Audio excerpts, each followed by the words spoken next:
समोर जे सिंहासन आहे सर आज आपल्याला पंचधातूचं पाहायला मिळतं. औरंगजेबाचा सरदार झुल्फिकार खान टोपणा वितिकत खान यांनी गणाचे गाव घालून 3 नोव्हेंबर 1689 मध्ये सिंहासन लुटून नेलं. आताचे 13वे वारसदार कोल्हापूरचे संभाजीराजे यांनी 2009 मध्ये मूर्तीची स्थापना केली आहे. मूर्तीवरती छत्र आहे. 7वे राष्ट्रपती डॉक्टर ज्ञानेंद्र सिंह यांनी 1985 मध्ये बसवली आहे. मूर्तीवरती जो हार आहे सांगलीवरून भिडे गुरुजी यांची रोज 2 लोक येतात. कंपल्सरी देवपूजा आरती होते. 27 वर्ष झाली सेवा चालू आहे. किती वादळ वारा असू त्या कंपल्सरी देवपूजा आरती होते. समोर जो नगारखाना आहे मुंबईमध्ये गेलाय का? मुंबईमधला गेट ऑफ इंडिया पाहिला असेल. सेम रचना आहे की नाही? तर हा गेट ऑफ इंडिया सारखा दिसत नाही तर गेट ऑफ इंडिया याच्यासारखा दिसतो. इंग्रजांनी याचीच कॉपी करून तिकडे बनवलेला आहे. म्हणून सांगितलं जातं की जिजाऊ तुम्ही जन्माला आलात म्हणून दिसत्यात अंगणामध्ये तुळस.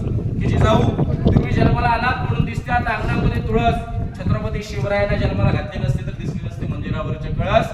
दिसले नसते मंदिरावरचे कळस. बोला छत्रपती शिवाजी महाराज की जय.